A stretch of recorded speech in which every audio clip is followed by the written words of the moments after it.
Добар ден. Ви благодарам што сте со нас во Централните вести. Почнуваме со насловите. Локалните избори ќе бидат распишани на 8 август. Првиот круг најверојатно на 26 октомври, дознава Канал 5. Независните спас бараат во автентично толкување од собранието.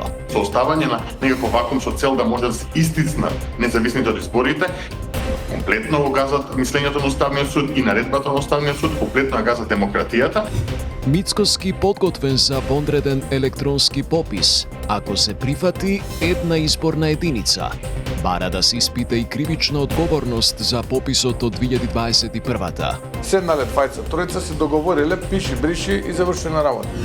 Софија е влезена во опасен наратив, кој што е спротивен на интересите на ЕУ и на НАТО, вели Муцунски. Радев, лут на владата на Желјасков. Това поражда въпроса, има ли осъзнаване от тяхна страна какъв е точно нашият национален интерес? Дискотеката Пулс не била затворена оти собственикот ја платил глобата за неиздавање фискални сметки, кажа директорката на УЈП Петрова. Тука имаме и два објекти во таа компанија, така што тука исто така настанува конфузија. Светскиот джет сет се собра во Венеција. Почна гламурозната свадбена прослава на основачот на Амазон Джеф Безос и новинарката Санчез.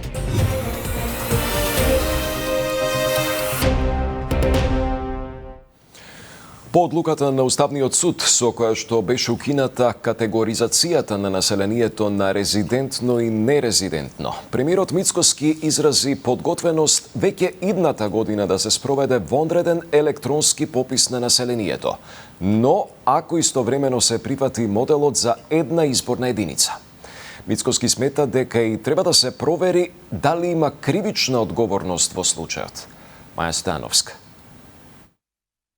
Откако Уставен ја оспори методологијата од пописот во 2021 година, премиерот Мицкоски предлага вонреден електронски попис според правилата на Евростат, но и прифаќање на една изборна единица. Оваа идеја, вели, доаѓа по прашањето од собраниската говорница на пратеникот Халил Снопче од Алијанса за албанците на Таравари, дали по одлуката на Уставниот суд ќе се поништи одлуката за намалување на општинските советници, која произлезе по резултатите од пописот во 2021 година, со која пратеникот смета дека се оспорувало правото на диаспората. 31-32 отприлика би требало да биде редовниот. Но ако некој се сомнева и има политичка волја, бидејќи сепак на крајот од денот се гласа во парламент таа процедура, тогаш можеме и сега да направиме, бидејќи некој повторно се обидува да ги злоупотребува чувствата на граѓаните со политички пораки. Само кај нас пописот се претвори во политичка алатка, иако и тогаш и денеска како опозиција тврдиме, а сега како влада, а тогаш како опозиција, ова е техничка операција, да не ја поврзуваме со политички работи. Ова е техничка за да ни даде одговор како ќе се развива државата. И вториот мој дел беше, бидејќи да не оспоруваме правото на диаспората, како што некој вели дека го оспоруваме правото да гласа, еве дајте една изборна единица и сите гласови да се собираат во таа изборна една единица. Премиерот смета дека за спорната методологија со која беше спроведен пописот, освен политичка, доколку постои основа, треба да има и кривична одговорност. Политичка одговорност мора да има. Ете, тие се опозиција што тогаш беа. Инаку треба да видиме дали има и основа за кривична одговорност, бидејќи ние не можеме да ја развиваме државата на основа на лажни податоци. Ние треба да имаме вистински податоци за да развиваме државата. Не само ние сме сега влада, утре ќе да е друга влада. Ке треба таа влада да ја развива државата. Врз основа на што? Седнале двајца, тројца се договориле, пиши, бриши и завршена работа. Уставниот суд вчера укина делови од методологијата при изведувањето на пописот од 2021 година, односно категориите резидентно и нерезидентно население, со образложение дека не се во согласност со Уставот, а според судот директорот на Државниот завод за статистика, со ваквата категоризација ги пречекорил своите законски надлежности. Одлуката нема да важи ретроактивно за веќе спроведениот попис од 2021 година. Софија е влезена во многу опасен наратив, кој што е спротивен со стратешките интереси и на ЕУ и на НАТО, а кој што одговара на трети страни кои сакаат нестабилност во регионот. Оцени министерот за надворешни работи Тимчо Муцунски по обидот на бугарските европратеници да вметнат додавка модерен за македонскиот јазик и идентитет. Поранешниот вице-премиер за евроинтеграција пак Бојан Маричич смета дека прашањето за јазикот е затворено со преговарачката рамка и владата треба да го користи тој аргумент. Јован Ѓорговски. Официјална Софија е влезена во опасен наратив спротивен на стратешките интереси и на Европската унија и на НАТО, порача шефот на дипломатијата Тимчо Муцунски, прашан за односите меѓу двете земји. Ги повика бугарските власти да не бидат заглавени во, како што кажа, ретроградните наративи за македонското прашање, а обидот на Софија за редефинирање на македонскиот идентитет и јазик оцени дека не му користат ниту на регионот, ниту пак на односите меѓу двата народа. Последните неколку денови говорам за многу опасниот наратив во кој што влезе Софија. Наратив кој што е спротивставен со стратешките интереси и на Европската унија и на НАТО, а кој што одговара на трети страни кои што сакаат нестабилност. Јас не сум видел ниту една изјава, а верувајте ми, детално ги следам сите изјави на било каков говор на омраз. Ако тие го сметаат говор за омраза, нашиот израз за потребата од афирмација на нашиот јазик и идентитет, а тогаш проблемот е уште поголем и од тоа што ни мислиме дека имаме. Исходот од гласањето во Комисијата за надворешни работи на Европскиот парламент Муцунски го оцени како историски момент, но не и триумф, бидејќи истиот извештај треба да биде изгласан и на пленарната седница во јули. Наше да продолжиме со нашите јасни ставови, за да никој и во рамките на Европската унија нема дилеми околу нашите позиции.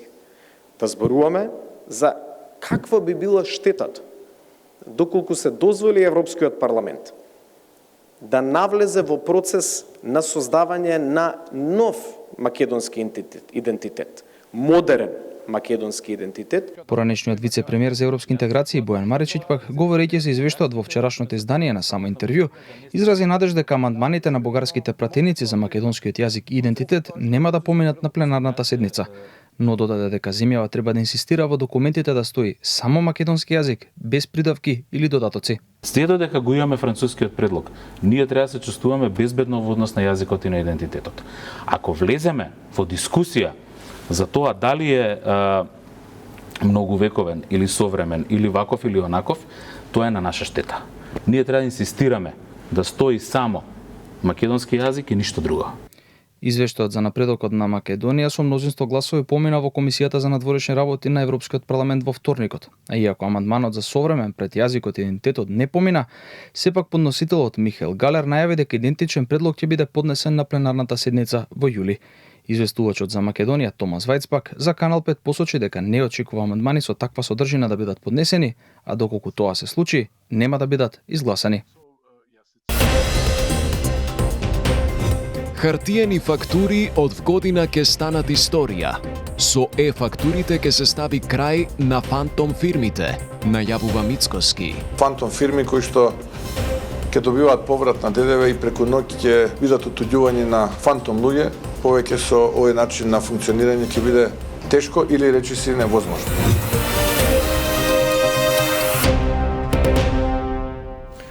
Локалните избори ќе бидат распишани на почетокот на август, а првиот круг ќе биде закажан за последната недела од октомври, дознава Канал 5. Дали до тогаш ќе бидат донесени измените на изборниот законник со кој што ќе се регулира настапот на независните кандидати, останува неизвестно. Но како алтернатива се разгледува можноста собранието да даде автентично толкување по одлуката на Уставниот суд. Јана Јосиповска има детали.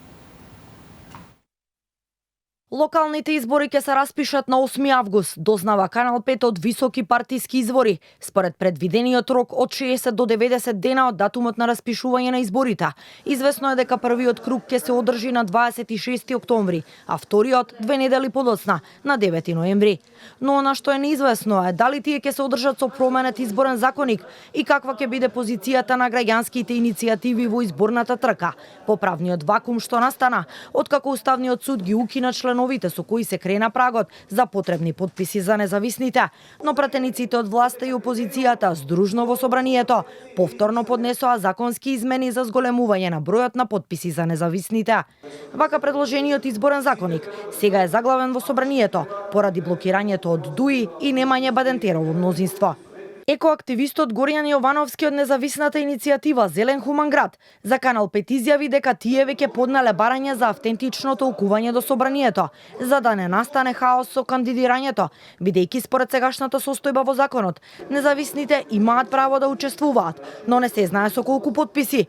Дали некој може да се кандидира и со само еден потпис или без ниту еден? Веќе е побарано автентично толкување, бидејќи ДИК и другите државни институции едноставно ги следат насоките кои што се даваат од собранието, а бидејќи собранието е единственото кој што може да вади автентично толкување на законите, они се тие кои што треба да се изјаснат за овој правен вакуум кој што сега се создаде и нејаснотија дали навистина ние независните може сега да се кандидираме без потписи и дали воопшто не може да се кандидираме. Проблемот е дека тамо тие комисии и тие пратеници кои што се треба да знаат дека со носење на вакви штетни измени или со оставање на некаков вакуум со цел да може да се истиснат независните од изборите, комплетно го газат мислењето на Уставниот суд и наредбата на Уставниот суд, комплетно ја газат демократијата. Во меѓувреме и Министерството за правда подготви текст за изборниот законник во согласно со препораките од ОПСЕ ОДИХР и реформската агенда. Од Правда за Канал 5 велат дека предлогот е испратен на мислење до ОДИХР, но оттаму се уште немаат повратен одговор. Во него не е опфатено прашањето за една изборна единица, ниту за независните кандидати. Дискотеката Пулс не била затворена, оти собственикот ја платил глобата за неиздавање фискални сметки, кажа директорката на УЈП Елена Петрова. Решение за затворање имало за кафе барот, што го поседувала истата фирма. Дејан Трајковски има повеќе. Управата за јавни приходи фатила неправилности со готовинските плаќања на собственикот на дискотеката Пулс, па му ја блокирале сметката на фирмата и му напишале казна. Меѓутоа, тој ја платил изречената глоба во предвидениот рок, па затоа не дошло до затворање на објектот и забрана за вршење на дејност, појасни директорката на управата Елена Петрова, откако дел од родителите на починатите во пожарот реагираа на протестите, прашувајќи зошто дискотеката работела ако била со блокирана сметка. После првата контрола, значи платена е глобата и имало и запечатување на објектот. Меѓутоа тука имаме и два објекти во таа компанија, така што тука исто така настанува конфузија во однос на тоа кој објект бил кон кој објект било применета мерката за печатување. Кон кој објект? Дискотеката или кафе? Запечатувањето било извршено на кафе барот. Додека во првата кај дискотеката е применета мерката глоба и глобата била платена. Родителите на протестниот марш во Кочани прашаат дали УЈП не постапило според законските обврски, бидејќи блокадата на Пулс била заведена на 16 август 2024 година. Петрова уверува дека при инспекцијските контроли, но и по утврдувањето на неправилностите, биле запазени сите законски процедури. Во дискотеката Пулс се спроведувани контроли од страна на УЈП и се применети мерките согласно законот за регистрирање на готовински плаќања. Значи, тие мерки предвидуваат дека при прва контрола, во која што ќе бидат утврдени неправилности, се изрекува глоба. Доколку глобата е неплатена, се преминува кон привремена забрана за вршење на дејност, која што трае согласно законот 30 дена. При втора контрола во рок од 2 години се преминува директно кон мерката привремена забрана за вршење на дејност, која што трае 30 дена. Значи, по рамките на овие законски норми се применети и при контролата во оваа дискотека. Инаку, службеници од УЈП во обвинението не се опфатени, бидејќи сега се товарат само лица од институции кои требало да ги запазат безбедносните мерки, но како што кажа од обвинителството, продолжуваат со предистражни действија во насока на утврдување на одговорност на други лица и институции, меѓу кои и управата за јавни приходи. Во случајот за пожарот обвинети се 34 физички и 3 правни лица. Судењето ќе биде во Скопскиот кривичен суд по насока од Врховниот суд, но датумот допрва ќе се утврдува. Дополнително Финално, истрага се уште води обвинителството за гонење на организиран криминал и корупција за осомничените полицајци кои ќе се гонат во посебен предмет. Во меѓувреме, тие се суспендирани од работа. Екс-висшиот обвинител Мустафа Хајрулахи обвинува дека му се загрозени правата како граѓанин во истрагата што против него ја води обвинителството за малтретирање во вршење на службата и за злоупотреба на службената положба. Од обвинителството не сакаат да ги коментираат обвинувањата, но уверуваат дека постапката се води согласно законот и наскоро ќе има јавна обвинителска одлука. Сања Трајковска Ставров. Додека го чека исходот од истрагата покрината пред 7 месеци, суспендираниот шеф на Вишото јавно обвинителство Скопје Мустафа Хајрулахи со нови обвинувања дека постапката против него е хајка. Вели дека поднел уште една кривична пријава против обвинителката од Штип, што ја води истрагата во која тој е осомничен за малтретирање во вршење на службата и злоупотреба на положбата. Хајрулахи тврди дека освен што таа не постапувала според основните начала, сега, како што вели тој, фалсификувала документација, записници за испитување на сведоци. Истата фалсификувала јавна исправа записник за испитување на сведок, со тоа што во 4 записници за испитување на сведок, истата навела време на сослушување и време на завршување на сослушувањето, кое што се поклопува во сите 4 записници, па од таму може да се констатира дека не може еден ист јавен обвинител со ист дактилограф истовремено да присуствува и да сослушува 4 сведоци. Од тие причини поднесов против нејзе и против дактилографот, односно записничарот, кривична пријава за фалсификување на јавна исправа. Пред неколку месеци, освен против обвинителката што ја води истрагата, Хајрулахи поднесе кривична за злоупотреба на службената положба и против јавниот обвинител Љупчо Куцевски и уште тројца. Според него, со постапувањето, меѓу другото, прекршени му биле и човековите права. Ваквите обвинувања од обвинителството не ги коментираат. Оттаму за Канал 5 велат дека истрагата е во завршна фаза и, како што наведуваат, во целост се води според законските прописи. Советот на јавни обвинители допрва треба да одлучува за негово разрешување, откако пред една недела Комисијата за дисциплински постапки при обвинителството даде ваков предлог, поради, како што наведоа, неправилности во начинот на заведување предмети и носење нестручни одлуки.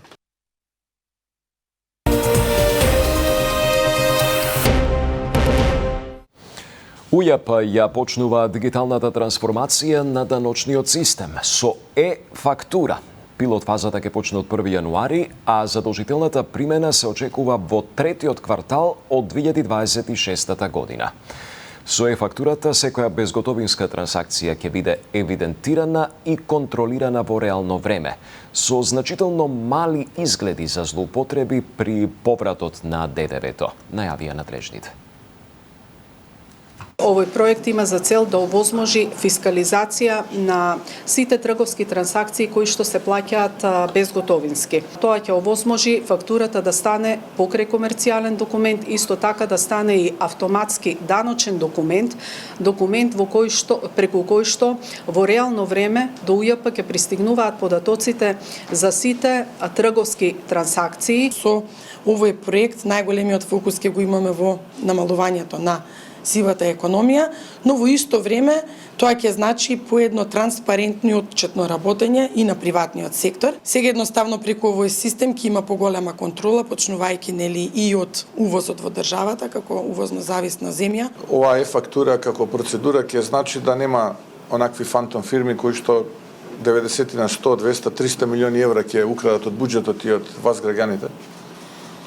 Ако добро се применува и се работи, во што немам сомневање.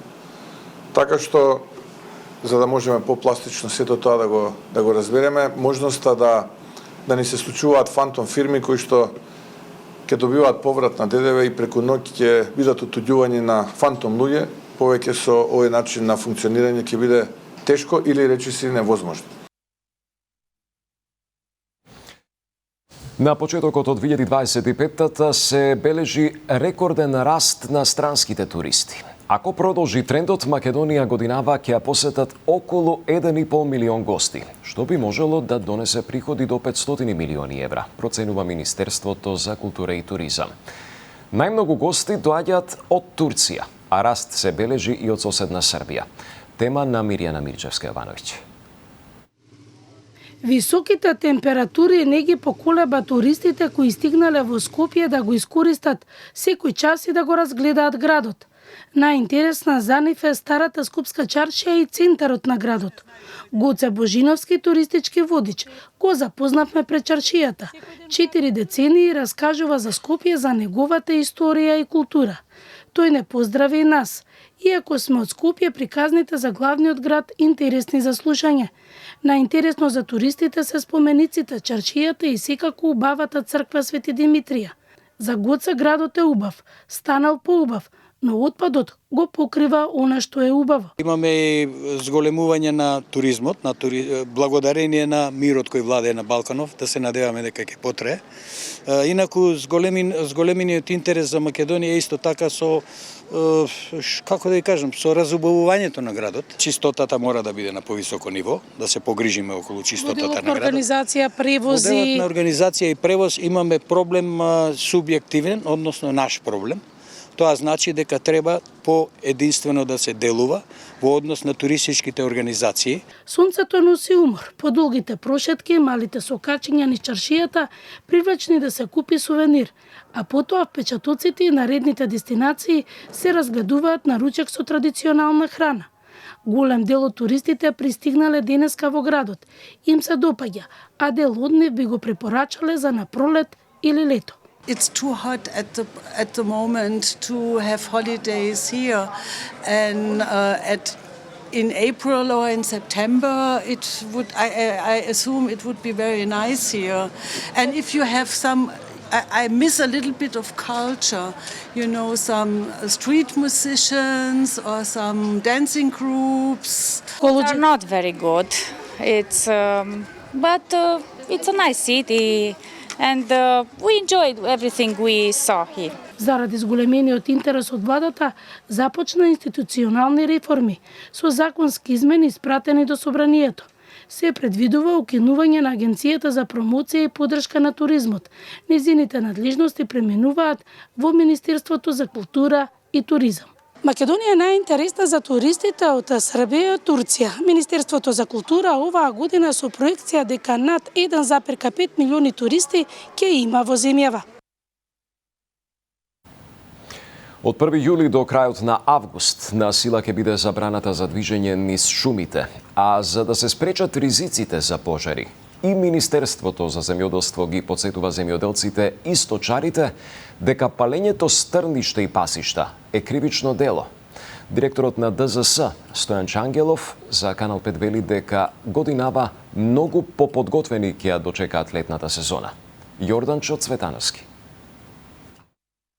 Внимателно при движење во природа и да не се пали оган при пеколни температури, апелираа од Министерството за земјоделство, шумарство и водостопанство поради топлото време периодов и опасноста од пожари кои можат да предизвикаат сериозни проблеми и да загрозат човечки животи. Со цел да се елиминира опасноста од пожари. Од 1 јули па се до 31 август стапува на сила забраната за движење во шуми и шумски подрачја.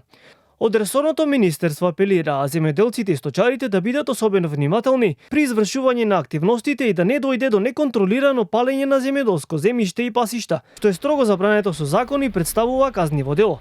Од министерството повикуваат во случај на пожар, јавноста брзо да алармира на единствениот број за итни случаи 112. Директорот на Дирекцијата за заштита и спасување Стојан Чангелов вели дека надлежните се подготвени за справување со можните опасности од пожари летово и повика на одговорно однесување од сите граѓани.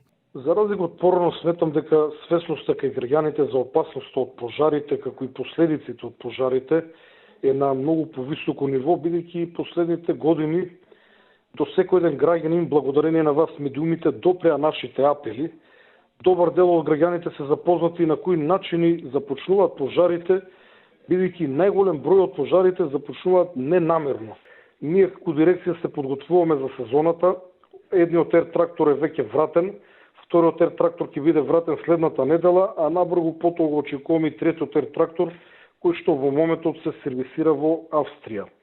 Истовремено подготвуваме и неколку изненадувања кои што значително ќе го зголемат нашиот капацитет. Инаку, доколку не се почитува забраната за движење во шумите, граѓаните кои ќе бидат затегнати во шумските подрачја ќе се соочат со парични казни од 1500 до 2000 евра. Расте бројот на евидентирани жртви на семејно насилство. Само првото 3 месечи од годинава има скоро 400 новопријавени. Најчесто жени кои се изложени и на физичко и на психолошко насилство. Причината за ова се гледа во зголемената јавна свест за пријавување. Здравко Димитров.